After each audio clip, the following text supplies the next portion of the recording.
The silence in the boardroom was so heavy you could hear the air conditioning humming. Marcus slid the separation agreement across the mahogany table, a smug grin plastered on his face. He thought he was stripping me of my title, my team, and my reputation just because I refused to sign off on unsafe building materials. He thought he was destroying me.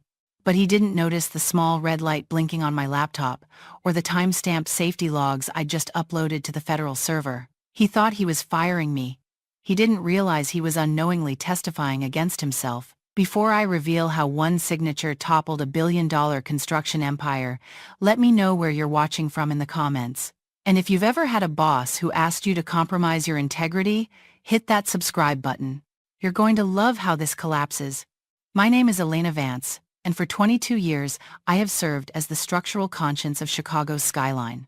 As the Senior Director of Design Architecture for Sterling and Finch, I did not merely draw buildings, I engineered the promises that kept them standing against the relentless, bone-chilling wind shear off Lake Michigan. My office on the 42nd floor was a sanctuary of glass and steel, a place where mathematics and art converged to create safety.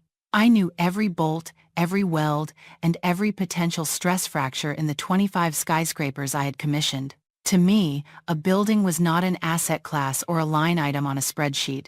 It was a living organism that breathed with the wind and settled into the earth. However, in the last 6 months, my sanctuary had transformed into a suffocating panopticon of paranoia. The shift was seismic, triggered not by a market crash, but by the appointment of Marcus Thorne as our new CEO, following the founder's semi-retirement. Evelyn Sterling, the woman who built this firm from the ground up, respected the laws of physics. Marcus Thorne, a man whose background was entirely in private equity and corporate rating, respected only the laws of leverage. He operated with a dangerous philosophy that viewed safety regulations as optional hurdles and treated the seasoned architects under his command as expensive relics that needed to be polished or discarded. Under his regime, the air in the office had changed physically. The hum of creativity was replaced by the hushed whispers of fear, and the collaborative open-plan studio had become a battlefield where loyalty was measured by how quickly you could compromise your integrity for his quarterly bonus. The coffee tasted cheaper, the lights seemed harsher, and the trust that had bound our team together for a decade was eroding faster than limestone in acid rain. The definitive moment of rupture, the crack in the foundation that could not be patched, occurred on a gray Tuesday afternoon inside the soundproofed oppression of the executive boardroom. The atmosphere was thick, smelling faintly of stale ozone and the aggressive, musky cologne that Marcus wore like armor. He sat at the head of the mahogany table, a visual manifestation of corporate arrogance, drumming his manicured fingers on a stack of documents that represented the death of my career. To his right sat Sarah, the Director of Human Resources, a woman who had weaponized compliance protocols to serve Marcus's personal vendettas. She was not there to mediate, she was there to witness an execution. The subject of the meeting was the West Tower project, a 60-story residential spire that was intended to be the firm's legacy. It was designed to be a needle of glass piercing the clouds, requiring engineering precision that bordered on the miraculous. However, Marcus had turned it into a gamble. He slid a value engineering change order across the polished wood toward me, the paper making a dry, rasping sound that seemed deafening in the silence. This was the third time he had presented this document, and the third time I was expected to authorize the substitution of our specified high-tensile American steel for a cheaper, imported composite that had barely scraped through the minimum load-bearing tests in a lab, let alone in the brutal reality of a Chicago winter. I looked down at the signature line, blinking rapidly to hide the physiological disgust I felt churning in my stomach.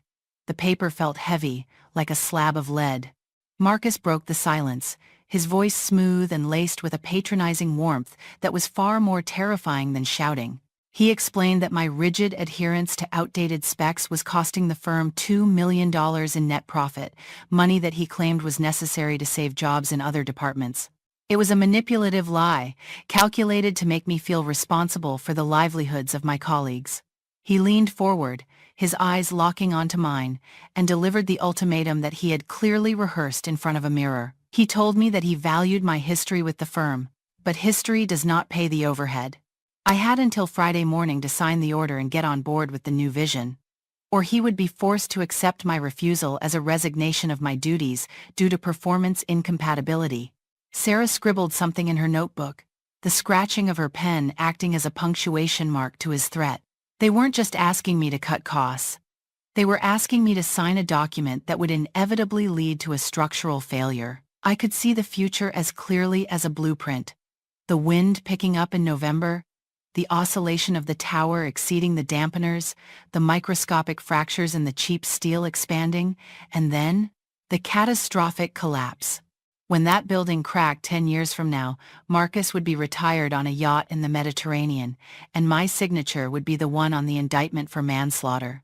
Walking back to my office, the hallway felt incredibly long, the fluorescent lights buzzing with an intensity I hadn't noticed before. I passed the desks of junior associates who were oblivious to the war being waged upstairs, their faces illuminated by the soft glow of rendering software. I felt a strange, icy clarity settle over me, displacing the fear. I realized that the decision had already been made. I was not going to sign.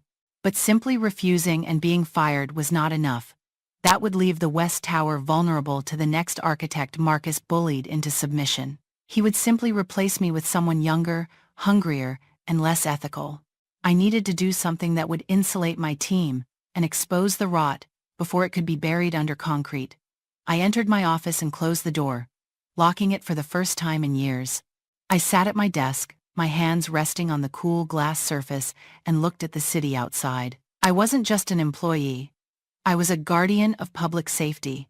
I picked up my encrypted personal phone and sent a single message to the Glasshouse group chat, a secure channel I had established with my 4 most trusted senior leads, including Leo, our brilliant but anxious structural engineer.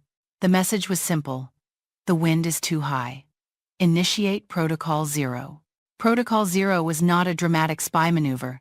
It was a meticulous administrative contingency we had discussed hypothetically over drinks months ago, born from the paranoia that Marcus's arrival had instilled in us.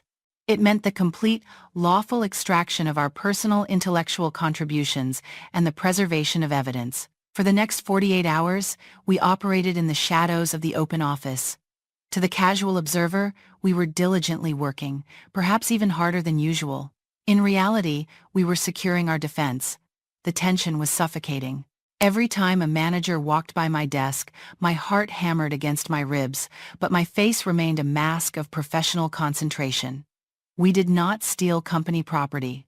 Instead, we utilized the personal record clause in the employee handbook, which explicitly allowed senior staff to maintain copies of work for portfolio and licensure purposes.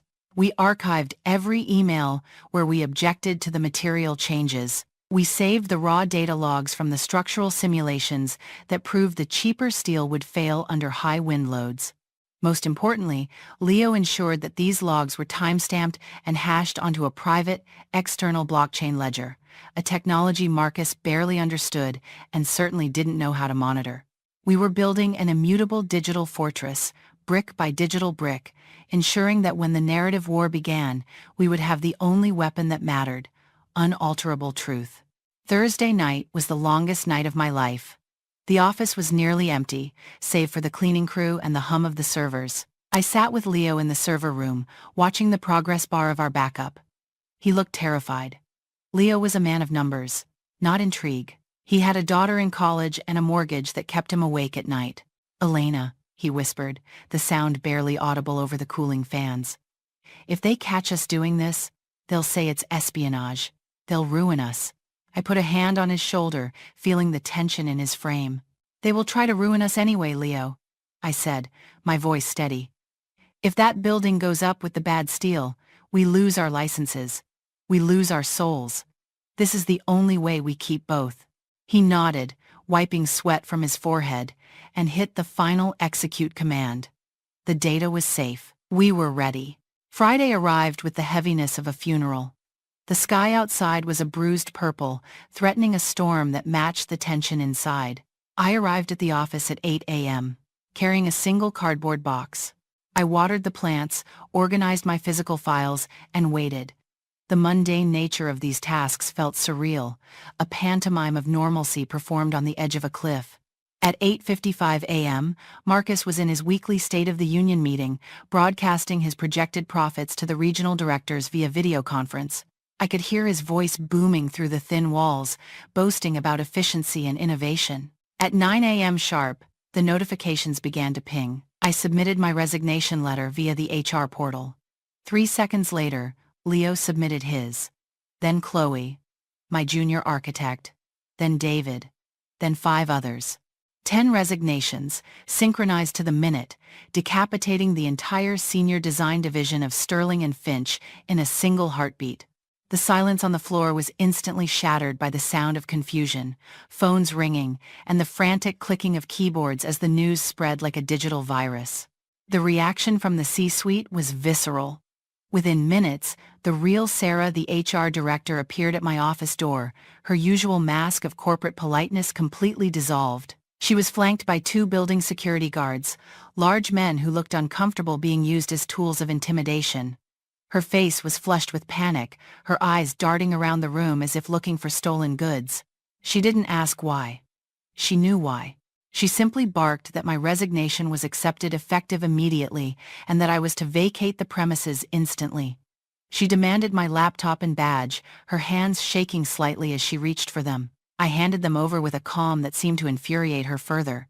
I placed my ID badge on the desk, the plastic clicking against the glass, a sound of finality. I told her that all current project files were on the server, organized and up to date, and that I wished the firm the best of luck with the West Tower. I saw her glance at the box in my hands, suspicious, but it contained only a framed photo of my late father and a dying succulent. As I walked to the elevators, my team filed out of their respective offices, forming a silent phalanx behind me. The rest of the office watched in stunned silence, mouths agape. We were the pillars of this company, and we were walking out. Marcus intercepted us in the lobby, having run down from the executive suite. He was breathless, his tie askew, his eyes wild with a mixture of rage and terror. He blocked our path, ignoring the stares of the receptionists and clients waiting on the plush sofas. He hissed at me, low and venomous, invading my personal space. "You think you can play games with me, Elena?" he spat. "You just committed professional suicide. Do you hear me? I will bury you." He threatened to bury us in litigation, to blacklist us from every firm from New York to Los Angeles, and to ruin our personal credit scores with lawsuits that would bleed us dry. He looked at Leo, then at the younger architects, trying to find a weak link.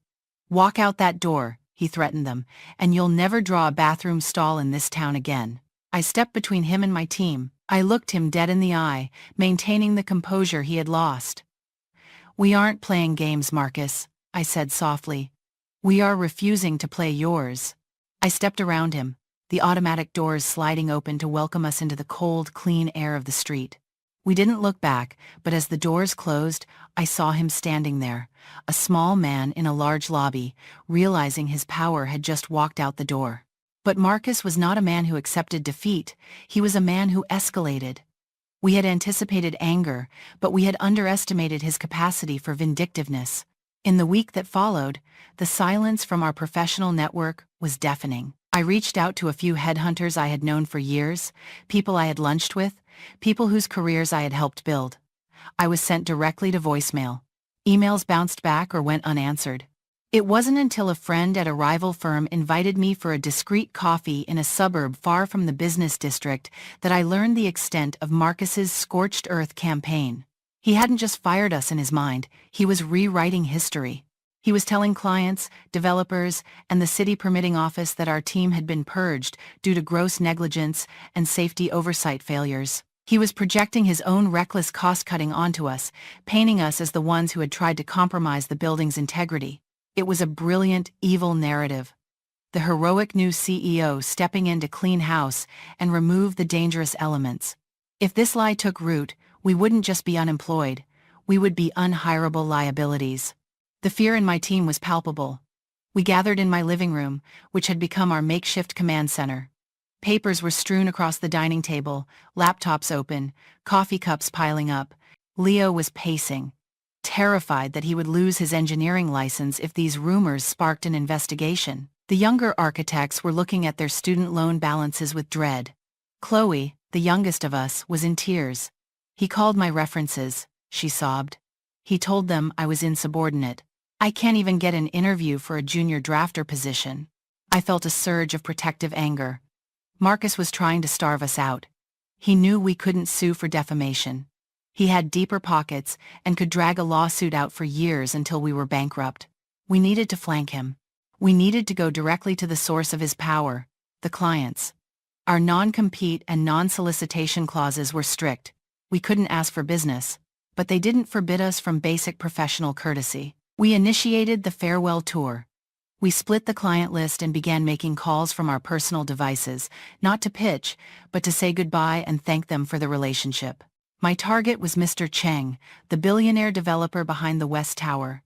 He was a man of few words and zero tolerance for failure. A titan in the industry who viewed architects as necessary expenses. I arranged a breakfast meeting with him, ostensibly to apologize for leaving the project midstream. When I arrived at the bistro, he was already seated, looking displeased. He wasted no time, cutting through the pleasantries. "Elena," he said, his voice gravelly, "Marcus tells me he had to let your team go because you were pushing for materials that were technically unsound, that you were burnt out and making mistakes." The accusation stung, seeing a decade of trust eroded by a week of lies. I took a sip of water, steadying my hands. I told him that I couldn't discuss internal Sterling and Finch politics, as that would be unprofessional. However, as the architect of record for the work completed up to last Friday, I felt a moral obligation to hand over my personal quality assurance notes to ensure a smooth transition for his team. I slid a simple manila folder across the table. Inside was not a complaint about Marcus, but a side-by-side technical comparison. On the left, my original design requiring grade 6-0 steel, with the wind load calculations clearly marked. On the right, the redacted value engineering proposal Marcus had tried to force me to sign, showing the downgrade to grade 4-0 composite, with the safety margin highlighted in red. The math was undeniable. I told Mr. Cheng I resigned because I could not in good conscience sign the document on the right. My signature guarantees a building that stands for a century. That document guarantees a building that requires major structural repairs in 10 years. I watched his eyes scan the numbers. He was a businessman. He didn't care about the physics, but he understood liability. He understood that repairs meant lawsuits, lost rent, and damaged brand equity. The color drained from his face. He looked up at me, a realization dawning on him. "Marcus told me these changes were industry standard," he whispered. "He lied," I said simply. "The wind doesn't care about industry standards, Mr. Cheng. It only cares about strength." The aftermath of that meeting was silent but devastating. Mr. Cheng didn't fire Sterling and Finch immediately. Instead, he ordered an immediate, indefinite suspension of construction on the West Tower, pending a third-party structural audit. This was a catastrophe for Marcus. The audit would expose everything, not just the steel, but the entire history of his corner cutting. Panic set in, at the executive level. 2 days later, a courier delivered a heavy envelope to my home. It was a cease and desist order from Sterling and Finch's external counsel, accusing me of tortious interference, theft of trade secrets, and breach of fiduciary duty. The letter was aggressive, filled with bold text and threats of criminal prosecution. It demanded I surrender all devices and sign a confession of wrongdoing within 24 hours. Most people would have crumbled reading that letter. My hands shook. Yes. But as I read the specific legal accusations, a smile touched my lips. They were accusing me of stealing designs. But I hadn't shown Cheng a design.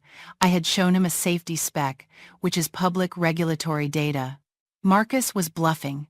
He was trying to use the legal system to bully me into silence because he was terrified of the audit. I taped the letter to the wall of my living room and turned to my team. "He's scared," I said. "He's claiming we stole secrets because he can't admit we told the truth. He just invited us to a legal fight where we can subpoena his emails during the discovery phase. We weren't going to back down. We were going to let him sue us, and in doing so, we would force him to open the very books he was trying to burn."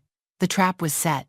And Marcus, in his arrogance, had just walked right into the first wire. The cease and desist letter was not the end of the war. It was merely the invitation to the final battleground, and Marcus Thorne had chosen the terrain carefully. 2 days after I taped his legal threat to my living room wall, I received a formal summons. It was not a court order, which would have required a tedious discovery process that Marcus could not afford. Instead, it was a demand for my presence at an emergency ethics tribunal convened by the Sterling and Finch Board of Directors. Marcus had framed this as an internal disciplinary hearing, a calculated move designed to bypass the slow machinery of the legal system and secure a swift, decisive judgment that would discredit me before the independent audit of the West Tower could even begin. He intended to present his fabricated evidence to the board, have me formally condemned by the company's highest authority, and then use that official condemnation to pressure Mr. Cheng into dropping the audit under the guise of corporate stability. It was a strategy born of desperation, but it was dangerous because it relied on speed and the board's inherent trust in the CEO they had just appointed. I walked into the building that Friday morning, not as an employee, but as a defendant. I was flanked by Leo, who carried the ruggedized hard drive that contained our professional salvation. The lobby, once a place of welcoming grandeur with its vaulted ceilings and polished marble, now felt like the mouth of a shark. The receptionist, a woman I had known for 10 years and whose children I had asked about every Monday, refused to meet my eyes, her gaze fixed resolutely on her screen as she printed our visitor badges with trembling hands. We were escorted to the executive floor by 2 large security guards, treated not like former executives, but like a contagion that needed to be contained. The boardroom was colder than I remembered, the air conditioning humming with a sterile, aggressive silence that seemed to suck the warmth out of the room. The 12 members of the board of directors were seated around the massive oval table, their faces masks of grim expectation.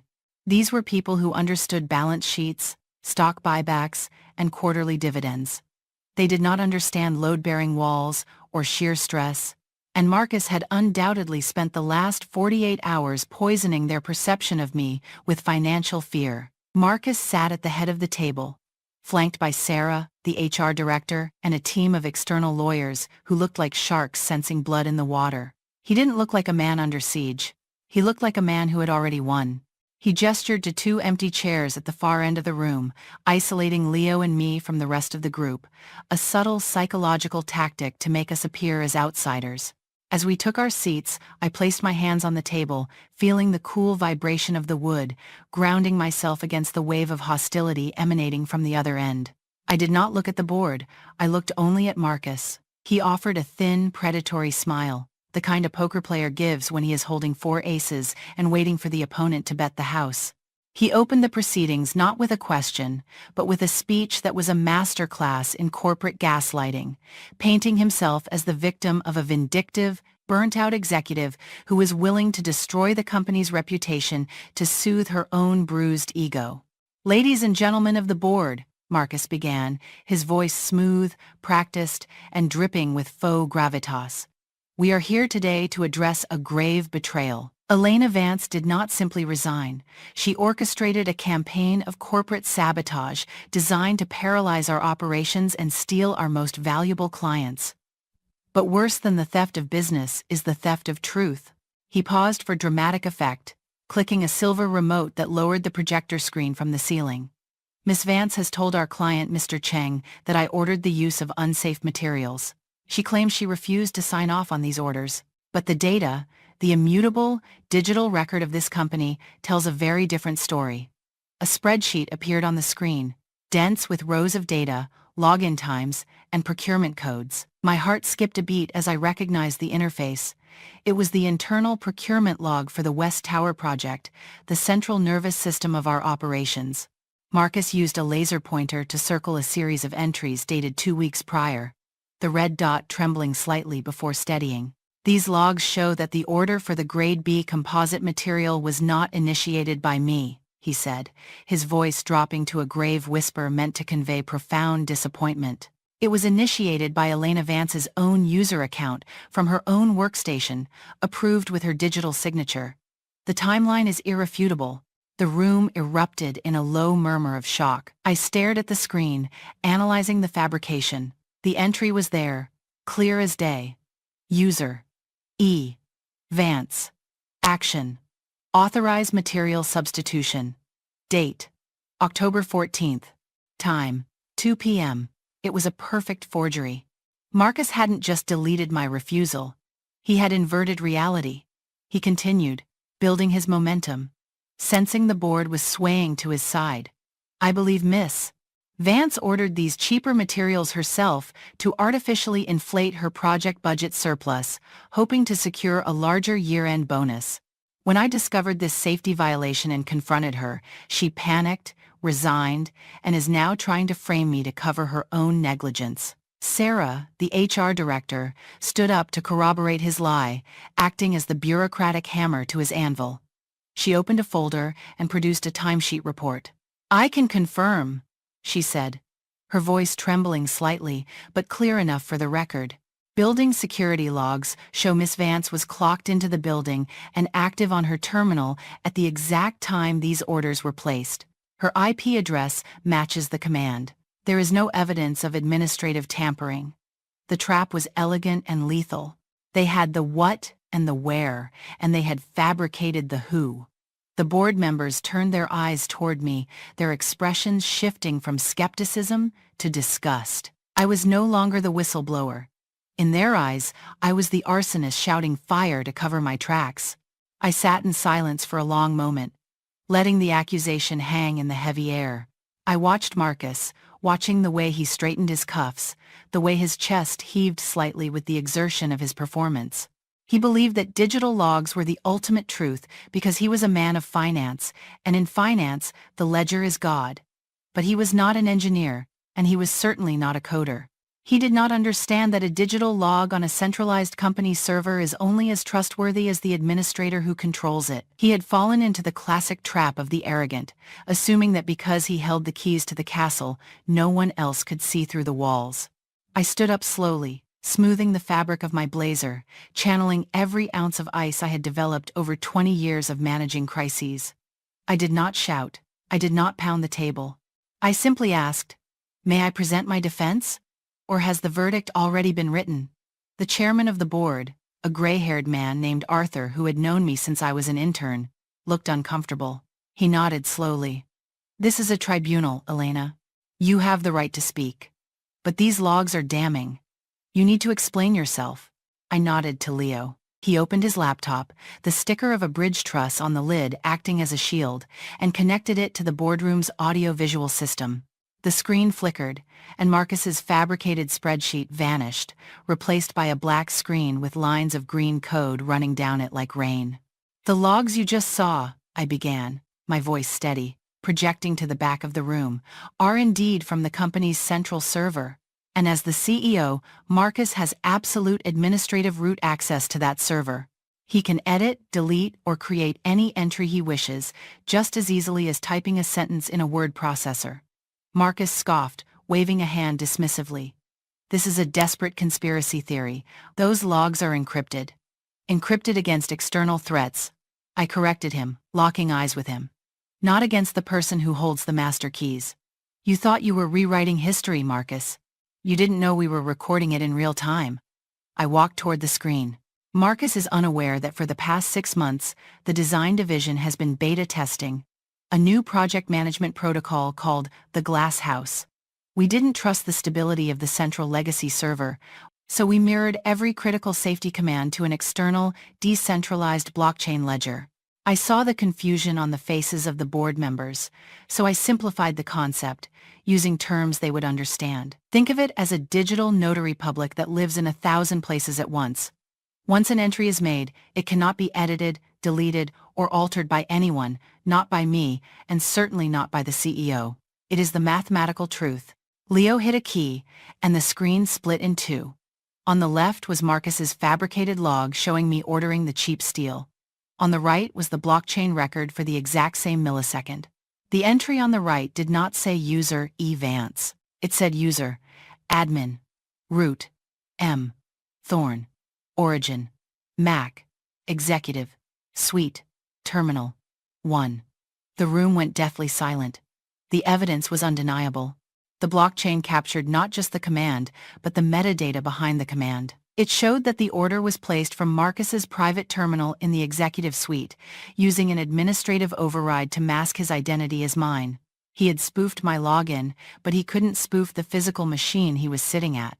And there is one more thing, I said, turning to look directly at Sarah. The blockchain also records the status of the security system. Leo brought up another line of code. Sarah claimed I was in my office at 2 p.m. on October 14th to place that order, but the building's biometric scanner, which feeds directly into our immutable ledger, shows that I swiped out of the building at 1:15 p.m. for a site visit at the Navy Pier, and did not swipe back in until 4 p.m. I looked at Sarah, whose face had drained of all color, her hands gripping the edge of the table until her knuckles were white. You manipulated the internal security logs to place me at the scene of the crime, Sarah, but you couldn't manipulate the biometrics. You can lie to the server, but you can't clone my fingerprint. The realization hit the room like a physical blow. This wasn't just a dispute about management styles or steel grades. This was fraud. This was a criminal conspiracy to frame a senior executive and endanger the lives of future tenants. Marcus stood up, his chair scraping violently against the floor. "This is a trick," he shouted, his composure shattering into 1,000 jagged pieces. "She hacked the system! She's manipulating the display! I am the CEO, and I demand this meeting be adjourned." "He is doing no such thing," a voice rang out from the back of the room, cutting through Marcus's hysteria like a blade. The heavy double doors swung open, and Evelyn Sterling walked in.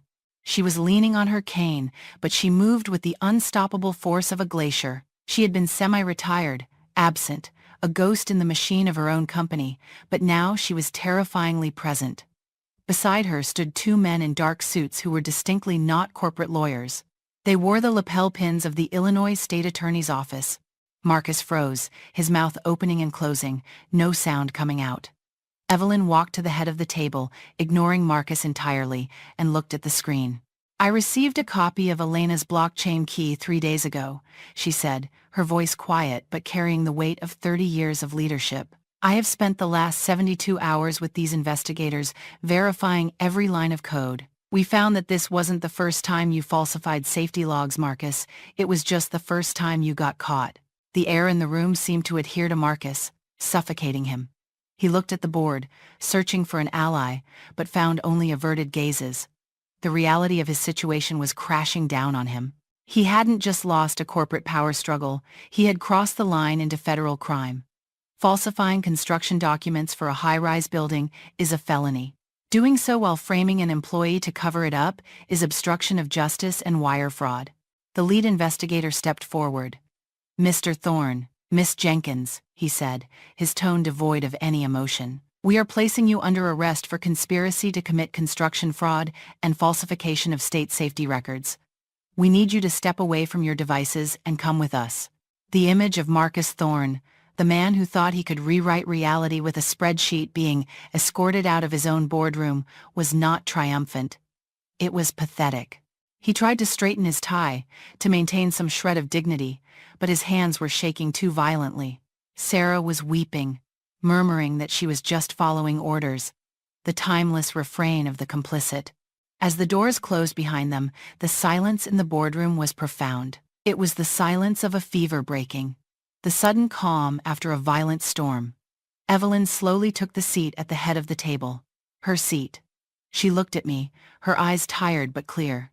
"I built this company on the principle that we sleep well at night because our buildings don't fall down," she told the stunned board members, who looked like children caught in a lie. "Somewhere along the way, we let profit replace principle. We let a fox into the henhouse because he promised us more eggs." She turned to me. "Elena, I cannot ask you to come back.